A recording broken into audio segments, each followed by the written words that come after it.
لوگوں کو پہچاننے کا راستہ کیا ہے اور اپنی دعا میں ہمیں کیا مانگنا چاہیے؟ آئیے ان سوالات کے جوابات جانتے ہیں آج کے ایپیسوڈ میں۔ بسم اللہ الرحمن الرحیم۔ ناظرین محترم، السلام علیکم ورحمۃ اللہ وبرکاتہ۔ سبیل قرآن کے اس تفسیری پروگرام میں ایک بار پھر آپ سبھی کا استقبال کرتے ہیں۔ قرآن فہمی کی کشتی پہ سوار ہو جاؤ، یہ تمہیں گمراہی کے طوفان سے نکال کر نجات کے ساحل تک پہنچا دے گی۔ آج آپ کے سامنے سورہ بقرہ کی آیت نمبر 201 کی تفسیر لے کر حاضر ہوئے ہیں۔ آئیے سب سے پہلے اس آیت کی تلاوت کو اس کے ترجمے کے ساتھ سن لیتے ہیں۔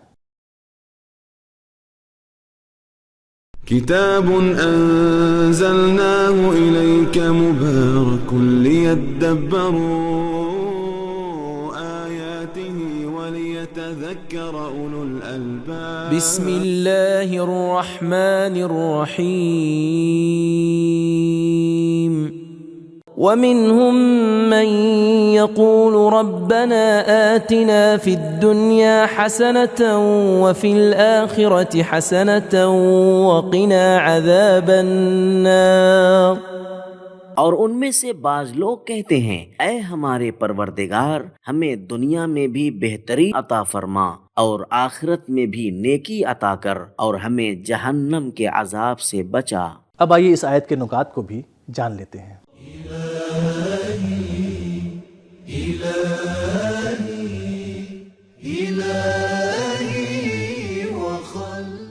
لوگوں کو پہچاننے کا ایک راستہ یہ ہے کہ آپ ان کی آرزوؤں اور دعاؤں کو جانتے ہوں۔ گزشتہ آیت میں پہلے گروہ کی خداوند سے درخواست صرف دنیا کے بارے میں تھی اور ان کو اس کے خیر و شر سے کوئی تعلق نہیں تھا، لیکن اس آیت میں دوسرے گروہ کی درخواست دنیا اور آخرت میں حسنتن ہے۔ پہلے والے گروہ کی نظر میں صرف دنیا خود دنیا ہی مطلوب ہے، لیکن دوسرے گروہ کی نظر میں وہ دنیا اہمیت کی حامل ہے جس میں حسنہ ہو اور وہ آخرت تک جا پہنچے۔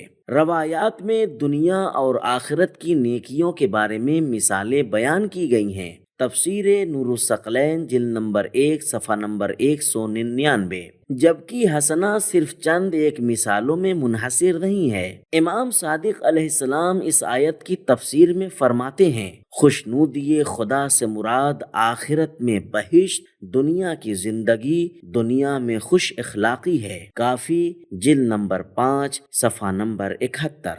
دعاؤں میں کلی عناوین کو ذکر کرنا چاہیے اور مصداق کا معین کرنا اللہ تعالیٰ پر چھوڑ دینا چاہیے۔ ہم خداوند سے حسنہ اور سعادت طلب کرتے ہیں، لیکن اس میں ہماری بہتری کس بات میں ہے یہ خدا کی ذات پر چھوڑ دینا چاہیے، کیونکہ ہم جزئی مصادیقوں کو معین نہیں کر سکتے، اس لیے کہ ہمارا علم اور ہماری معرفت دونوں محدود ہیں، لہٰذا ہم اپنے مستقبل کی بہتری کو نہیں سمجھ سکتے۔ اسی لیے ہمیں اس بات کی تاکید کی گئی ہے کہ خدا سے کسی کام کے لیے وسیلہ مہیا کرنے کی درخواست نہیں کرنا چاہیے، بلکہ اس کام کے سر انجام پانے کی دعا طلب کرنی چاہیے، اس لیے کہ یہ ممکن ہے کہ خداوند متعال مسبب الاسباب ہمارے لیے کوئی ایسا ذریعہ بنا دے جو ہمارے وہم و گمان میں بھی نہ ہو۔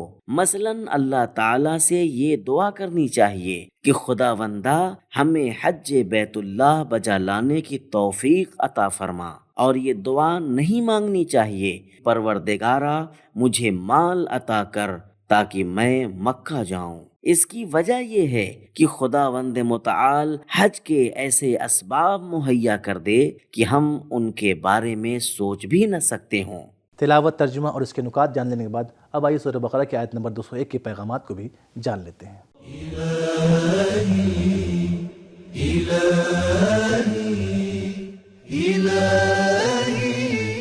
نمبر 1، دنیا اور آخرت ہر مقام پر آپس میں ایک دوسرے کی ضد نہیں ہے، بشرطے کہ انسان حسنہ اور نیکی چاہتا ہو۔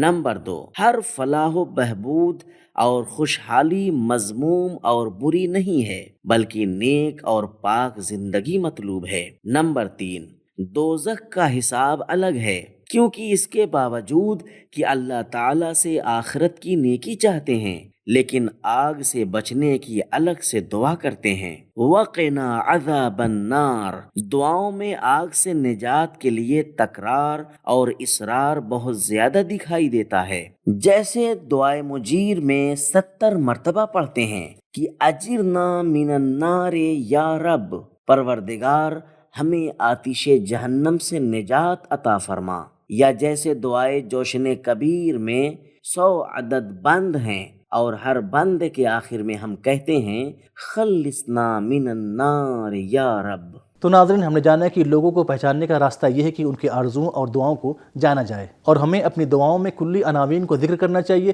اور مصداق کا معین کرنا اللہ پر چھوڑ دینا چاہیے۔ تو ہمارا آج کا ایپیسوڈ یہ ختم ہوا، ملتے ہیں اگلے ایپیسوڈ میں، تب تک کے لیے خدا حافظ۔ سبیل قرآن، قرآنی سماج کی پہچان۔